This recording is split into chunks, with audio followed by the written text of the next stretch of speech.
sur TCI. La guerre est finie. La Côte d'Ivoire a désormais rendez-vous avec sa reconstruction. Un véritable défi pour le gouvernement Alassane Ouattara qui accorde une importance à la contribution des partenaires au développement, au rang desquels figure en bonne place la Banque mondiale représentée en Côte d'Ivoire par M. Madani Tall, invité de cette émission. On vous souhaite la bienvenue. Merci beaucoup. Ici au Golfe, nos studios. Et vous êtes là avec nous pour parler de la contribution de la Banque mondiale dans le redécollage, on peut le dire, de la Côte d'Ivoire. Mais vous avez vécu en Côte d'Ivoire et la Côte d'Ivoire sort fraîchement d'une crise. Comment avez-vous vécu cette crise? Merci beaucoup de m'inviter sur ce plateau. La crise a été une période difficile d'abord pour les Ivoiriens, mais pour tous ceux qui aiment la Côte d'Ivoire. C'est vrai que je suis en Côte d'Ivoire depuis juillet 2008. C'est un pays que je connais très bien puisque j'avais fait un premier séjour professionnel dans les années 90. C'est vrai que la crise, nous l'avons vécue sous toutes ses formes. Le nombre de morts, je pense, est très impressionnant. Le niveau de destruction, même s'il n'est pas massif, je pense la ville d'Abidjan et beaucoup de sites à l'intérieur du pays ont été détruits. Les infrastructures ont pris un coup, mais je pense plus gravement, les fondamentaux de la cohésion sociale ont été atteints pendant très longtemps. J'espère que tout cela sera remis en place et que la réconciliation d'abord se fera entre les Ivoiriens et que le développement suivra. Nous allons parler de tout cela en détail dans quelques instants. Le temps pour nous de regarder avec nos téléspectateurs cet élément qu'on pourrait baptiser l'impact de la crise sur les activités économiques de la Côte d'Ivoire.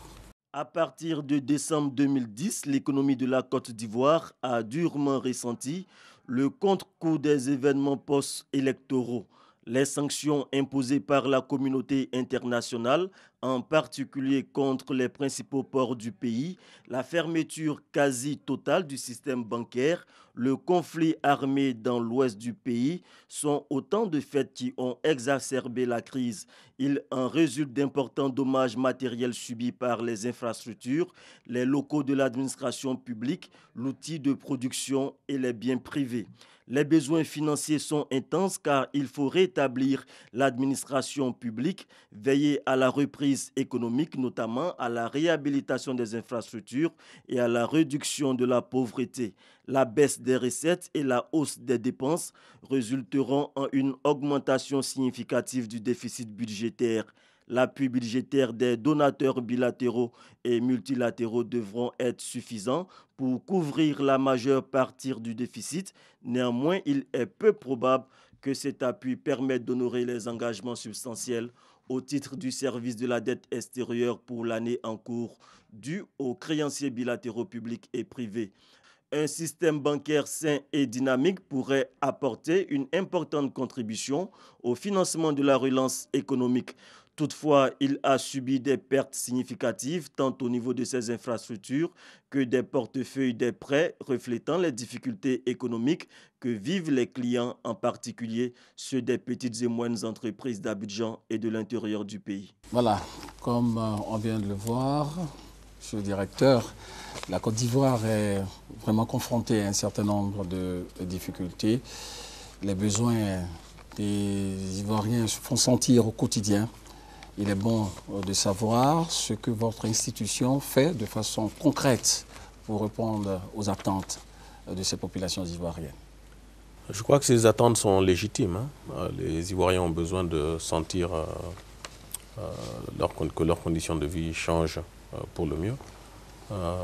Assez rapidement, nous allons mobiliser notre portefeuille d'une dizaine de projets pour un montant d'à peu près 125 milliards pour mettre à disposition d'un certain nombre de secteurs, tels que le secteur de l'éducation, la santé, la mise à niveau des infrastructures, l'accompagnement des ex-combattants par exemple et leur insertion. Et ensuite, nous allons essayer de définir avec les autorités ivoiriennes, à travers leurs nouvelles priorités, une série de projets sur les 2-3 prochaines années. Nous allons bien sûr mobiliser ce qu'on appelle dans notre jargon des appuis budgétaires sur les 3 prochaines années systématiquement pour renforcer les possibilités financières de l'État pour faire face par exemple au remboursement de la dette intérieure, pour aider le gouvernement à financer un certain nombre de fonctionnements importants des institutions régaliennes de l'État. Donc tout ceci, je pense, va permettre, de rassurer les citoyens, de rassurer les investisseurs potentiels. Il faudra que les investisseurs reviennent en Côte d'Ivoire pour que l'économie respire véritablement à plein poumon. Oui, mais est-ce que cette crise n'a pas eu un impact sur l'exécution de votre programme d'activité? Bien sûr, les programmes ont été arrêtés pendant 6 mois. Nous venons juste de reprendre les décaissements, cette semaine d'ailleurs. Mais il est bien évident que pendant 6 mois, tous les projets étaient arrêtés. Les institutions ne fonctionnaient plus. Il était impossible, d'abord pour des raisons sécuritaires, d'avoir le personnel de la banque et d'autres agences des Nations Unies, d'autres bilatéraux. Donc on a dû évacuer la Côte d'Ivoire pour un moment, mais je pense que nous sommes tous rentrés et nous sommes mobilisés maintenant pour véritablement relancer un peu nos opérations et voir comment nous pouvons contribuer à l'action du gouvernement. Tout à fait. Alors donc, nous allons parler de tout cela en détail. Le temps pour nous de regarder avec nos téléspectateurs ce que vous avez déjà fait quand même pour la Côte d'Ivoire. Jusqu'en novembre 2010, le portefeuille de la Banque mondiale en Côte d'Ivoire était composé de 10 projets d'investissement représentant environ 750 millions de dollars d'engagement avec un solde non décaissé d'environ 245 millions de dollars. Le financement soutient les réformes engagées par le pays pour renforcer la bonne gouvernance dans les secteurs clés de l'économie, à savoir l'énergie, le cacao et le secteur financier. Ces dons de la Banque mondiale servent également à la réinsertion des ex-combattants et des jeunes vulnérables, à la réhabilitation des infrastructures urbaines et à d'autres activités destinées à relancer l'économie du pays. Mais la crise post-électorale née du scrutin du 28 novembre est passée par là et la Côte d'Ivoire a sombré dans le chaos, rendant encore plus difficiles les défis à relever. La facture à payer pour l'État est salée.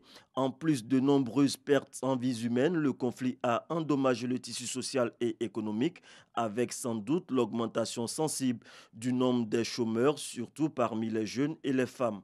L'assainissement de la ville d'Abidjan, le raccordement au réseau électrique, l'accès à l'eau potable, l'appui aux petites et moyennes entreprises et la réinsertion socio-économique des ex-combattants sont autant de défis à relever. Des chantiers estimés par le président Ouattara à près de 25 milliards de dollars pour les 5 années à venir. Mission titanesque pour l'éléphant d'Afrique, aux pattes presque muées en argile par une décennie de crise militaro-politique. En clair, la Côte d'Ivoire a besoin de beaucoup d'argent, comme le dire, pour assurer cette relance. Alors, est-ce que dans ce nouveau contexte-là, est-ce que le portefeuille mis à la disposition peut être encore adaptable? Oui, je pense que la Banque mondiale fera sa part. Okay. La Banque mondiale fera sa part, mais je l'ai dit autrefois, la Côte d'Ivoire sera développée par les Ivoiriens d'abord.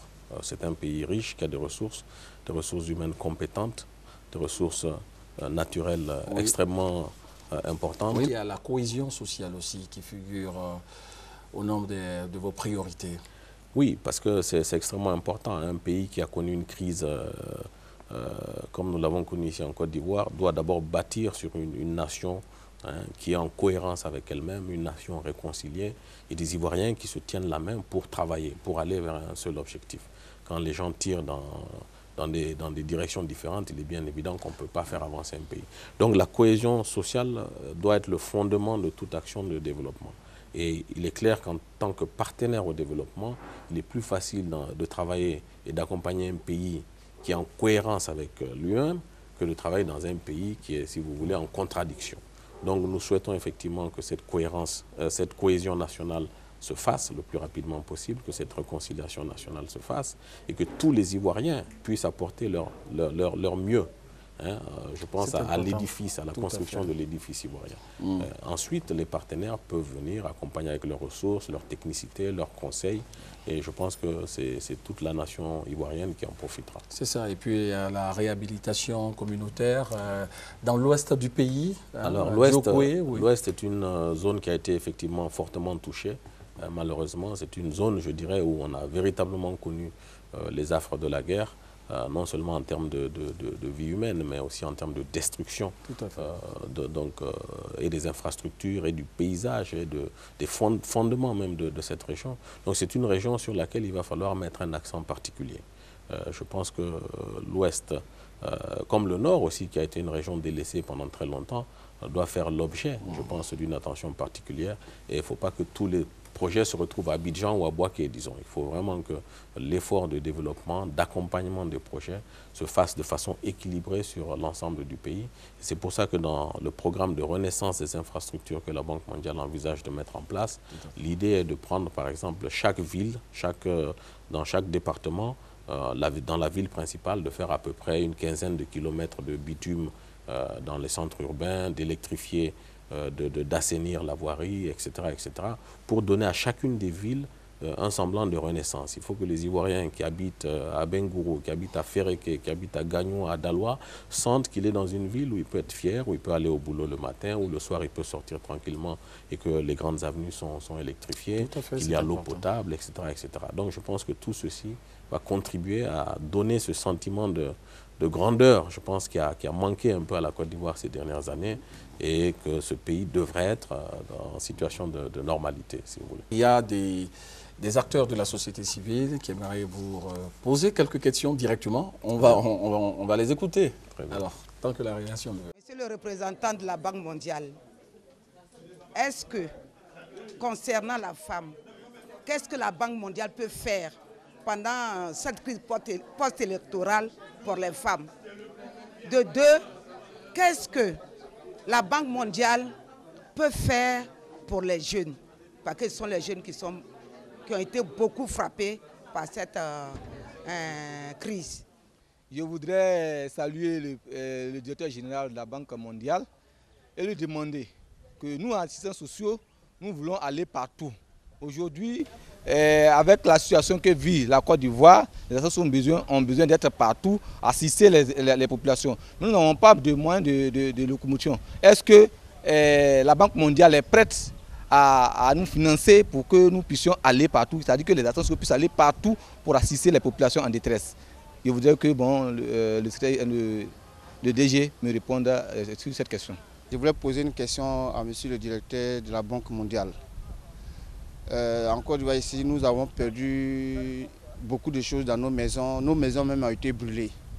Je voudrais savoir qu'est-ce qu'il faut faire, à qui il faut s'adresser pour remettre ces choses détruites en état, à quel organisme s'adresser et qu'est-ce qu'il faut faire pour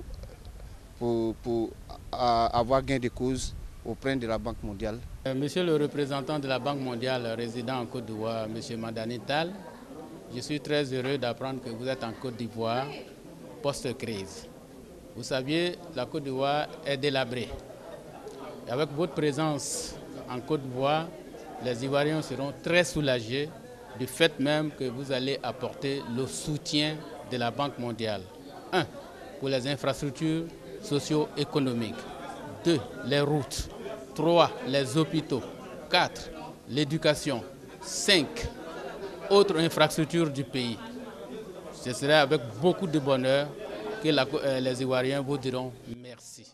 Par rapport aux questions et aux commentaires, d'abord je remercie ces Ivoiriens qui se sentent concernés par l'avenir de leur pays et qui posent effectivement des questions et des préoccupations.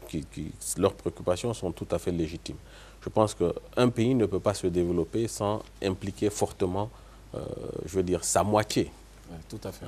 50% des Ivoiriens sont des femmes. Le pays ne peut pas se développer sans que les femmes se sentent concernées, s'engagent, sentent que l'État répond à leurs préoccupations et contribue elles-mêmes ce qu'elles savent apporter à tous les niveaux. Donc la femme reste quand même une préoccupation importante, je pense, du gouvernement, mais aussi de la Banque mondiale et dans nos programmes. Nous avons des programmes bien sûr ciblés sur l'action de la femme, mais quand on fait de l'eau potable, quand on fait des routes, quand on collecte des ordures, quand on finance le système éducatif, ça bénéficie aussi à la femme. Donc je pense que ça, il faut le reconnaître. Il n'y a pas de programme, nous ne finançons pas de programmes spécifiques que pour les hommes. Donc c'est la précision que je voulais apporter par rapport à ça. Sur les jeunes, ce que je peux dire, c'est encore une fois, Quand on prend la Côte d'Ivoire, les statistiques varient, mais on parle de 4 millions quand même de chômeurs, alors, les jeunes. Hein, effectivement, on parle de 4 millions, j'ai même vu 5 millions de jeunes sans emploi, c'est des chiffres qui sont effrayants, ça il faut le reconnaître. Et si on veut installer durablement la paix en Côte d'Ivoire ou ailleurs d'ailleurs, il va falloir traiter cette question le plus rapidement possible. Il y a quelques opérations pilotes pour créer des emplois, des travaux à haute intensité de main-d'œuvre, des kits de performance, des choses comme ça. Mais il va falloir regarder cette question de façon très stratégique. Et l'emploi va se créer si vous avez un secteur privé performant qui croit, je veux dire, à l'avenir du pays, qui investit et qui est là pour la durée. Donc c'est pour ça que le secteur privé doit se sentir à l'aise en Côte d'Ivoire. Nous devons tout faire pour que les investisseurs reviennent, augmentent la capacité de leurs usines, par exemple, etc., etc. Donc la question de l'emploi des jeunes est une question importante pour nous, mais je sais que c'est une des priorités du gouvernement.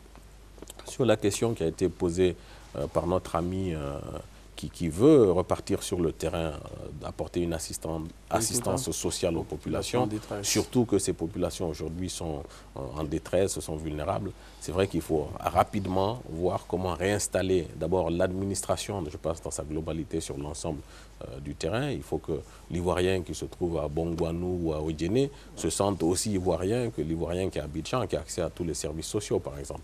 Donc ça c'est des questions, je pense que nous allons discuter avec les autorités pour voir dans quelle mesure la réinstallation un peu de l'administration et l'accompagnement effectif qu'il faut y apporter peut se faire.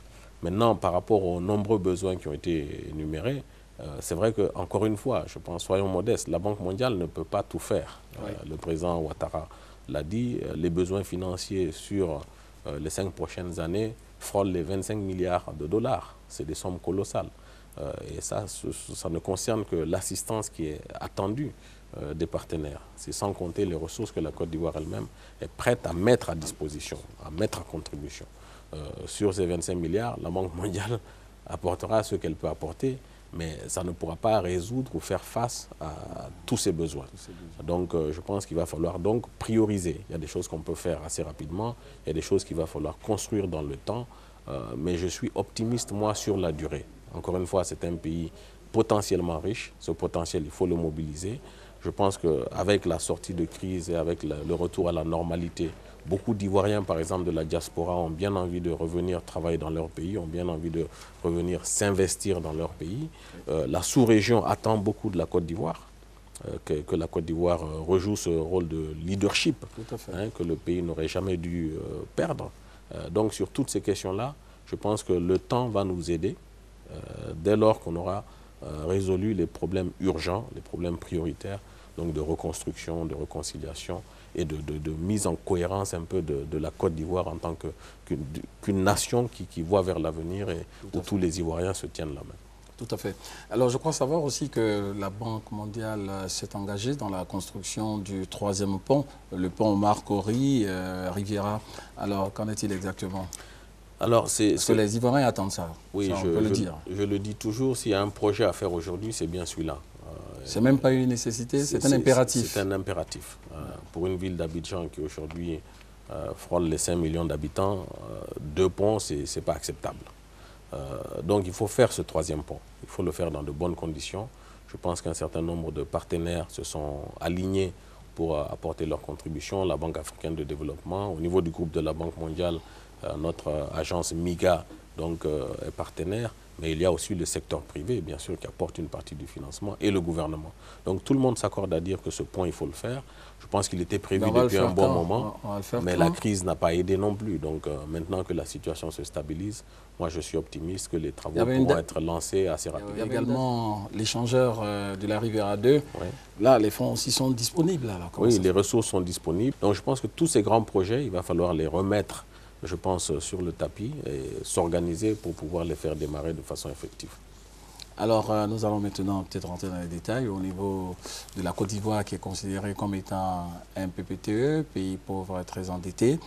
L'objectif aujourd'hui, c'est l'obtention du point d'achèvement et tous les Ivoiriens se disent avec l'annulation de la dette extérieure qui avoisine, je crois, c'est les 500, les 400, les 6 000 milliards de francs CFA. Les gens disent que c'est la panacée. Soyons raisonnables. Je pense que l'annulation de la dette permettra à la Côte d'Ivoire effectivement déjà de ne pas mettre des ressources à la disposition d'un service de la dette, mais plutôt de réinvestir ces ressources dans son propre développement. Ça, c'est une chose. Je pense que l'annulation de la dette aussi permettra à la Côte d'Ivoire peut-être dans une dynamique de meilleure gestion de la dette, parce que s'endetter, c'est aussi une politique de développement. Je pense que si on ne peut pas s'endetter, il y a certains investissements qu'on ne peut pas faire. Donc ça permettra au pays aussi de s'endetter de façon rationnelle pour des projets qui sont véritablement des projets importants, des projets structurants, des projets qui sont économiquement viables.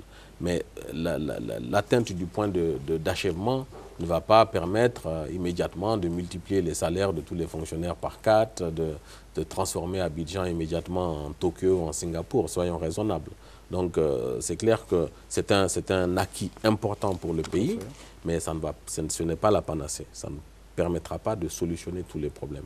Si la Côte d'Ivoire atteint le point d'achèvement de l'initiative PPTE, mais qu'elle gère mal les ressources provenant de la filière café-cacao, le pays ne pourra pas se développer. Si la Côte d'Ivoire atteint le point d'achèvement, mais gère très mal les ressources qui viennent du secteur pétrolier, par exemple, le pays ne va pas se développer. Donc, comptons déjà sur les ressources que le pays peut mobiliser, et l'allègement de la dette est un appoint important, symbolique, mais encore une fois, à lui seul ne peut pas permettre au pays de se développer. Donc je pense qu'il faut être raisonnable, il faut communiquer de façon modeste là-dessus. Encore une fois, c'est un acquis parce que le pays a travaillé pour atteindre le point de décision d'abord. Il doit travailler davantage pour assurer ses partenaires par rapport à l'atteinte du point d'achèvement. Une fois que le point d'achèvement est acquis, on passe à une gestion, je pense, beaucoup plus cohérente de la dette et de son économie dans sa globalité. Alors, les autorités ivoiriennes ont annoncé l'obtention du point d'achèvement pour l'année prochaine, en 2012. Vous êtes impliqué, je peux dire, dans la supervision. Est-ce que vous pensez que les conditions sont remplies pour que la Côte d'Ivoire puisse obtenir le point d'achèvement? Écoutez, moi, je suis assez optimiste. Déjà, le point de décision n'a pas été remis en cause. Se base sur quoi déjà? Alors, mon optimisme se base sur le fait que, d'abord, il y a une équipe économique qui est quand même assez compétente, qui connaît ces questions-là et qui travaille sur ces questions. Comme je l'ai dit, les critères du point de décision n'ont pas été remis en cause. Donc, tous les acquis sont conservés. Maintenant, par rapport au point d'achèvement, il y a 2 réformes importantes qu'il va falloir mettre en œuvre. C'est la stratégie donc, pour la filière café-cacao, qui est en cours de rédaction, sur laquelle les autorités réfléchissent. Et puis, il y a bien sûr la mise en œuvre du DSRP, donc de la stratégie de réduction de la pauvreté. Donc, ce ne sont pas des critères insurmontables pour la Côte d'Ivoire. Et c'est pour ça que je suis optimiste. Donc, c'est une question de temps. Je pense qu'une fois que l'administration se remet totalement en place, et que le gouvernement est en mesure de partager sa vision sur la filière café-cacao, par exemple, avec l'ensemble des acteurs, le secteur privé, les paysans, les exportateurs, etc., je pense qu'on sera en mesure d'avoir une stratégie qui est cohérente, qui rassure le citoyen par rapport à la gouvernance que l'on va introduire dans ce secteur, qui rassure les paysans, mais qui rassure aussi les partenaires au développement. Et à partir de là, on peut aider la Côte d'Ivoire à argumenter pour l'atteinte du point d'achèvement. Donc je pense que 2012, c'est tout à fait faisable. Tout à fait faisable. Nous allons bientôt terminer cette émission. Votre priorité, c'est de donner espoir aux Ivoiriens au moment où nous bouclons cette émission. Est-ce que vous avez un message à l'endroit des populations, des autorités? Il y a un nouveau gouvernement sur place. Le chef de l'État a demandé à chacun une obligation de résultat. Vous épousez cette manière de voir les choses? Oui, je pense que ça ne peut pas être autrement. Je pense que si la Côte d'Ivoire, encore une fois, veut reprendre toute sa place, et je dis c'est une place qui est importante, il s'agit d'un grand pays, il s'agit d'une grande nation, il s'agit d'un pays qui a des ressources. Ce pays doit se mobiliser, encore une fois, comme un seul homme, pour aller de l'avant, pour se développer. Maintenant, je parle toujours de l'espoir, parce que moi, quand je vois les Ivoiriens, je me dis, voilà un peuple qui a de quoi espérer. Vous savez, il y a des pays où il n'y a pas de ressources, il n'y a rien, tout le monde a fui, les gens sont dehors. Je connais aussi ce genre de pays. Il y a 22 ans que je travaille à la Banque mondiale, j'ai travaillé au Moyen-Orient. Et quand je vois la Côte d'Ivoire, je me dis, ça ne peut pas ressembler à ce genre de pays. Donc il faut que les Ivoiriens en soient conscients. Les Ivoiriens ne doivent pas raser les murs. L'Ivoirien ne doit pas se sentir petit par rapport à d'autres. Donc c'est un peu ce message pour un peu secouer, pour que les gens se reprennent et disent attention, nous sommes quand même la Côte d'Ivoire, on ne peut pas ressembler à ça, mais pour ressembler à ça, il faut que l'on s'organise, il faut que l'on soit discipliné, il faut que l'on vienne au bureau à l'heure, il faut que l'on travaille, il faut que l'on soit honnête, il ne faut pas qu'il y ait de raquettes, il ne faut pas qu'il y ait de corruption. Et c'est comme ça que nous reprendrons notre place, si vous voulez, dans le concert des nations. Donc c'est un peu le message gentiment que j'essaie de partager avec mes amis ivoiriens. Voilà, je sens que vous aimez tellement la Côte d'Ivoire que selon mes investigations, il paraît que vous avez refusé un poste à Washington pour poursuivre votre mission ici en Côte d'Ivoire. Bon, je vois que vous êtes un bon journaliste, bon journalisme d'investigation, c'est bien. En tout cas, merci d'avoir répondu à notre invitation. Merci à vous. L'espoir est permis. C'est la fin donc de cette émission spéciale consacrée, on peut le dire, à la renaissance de la Côte d'Ivoire. Portez-vous bien et bonne suite de programme sur TCI.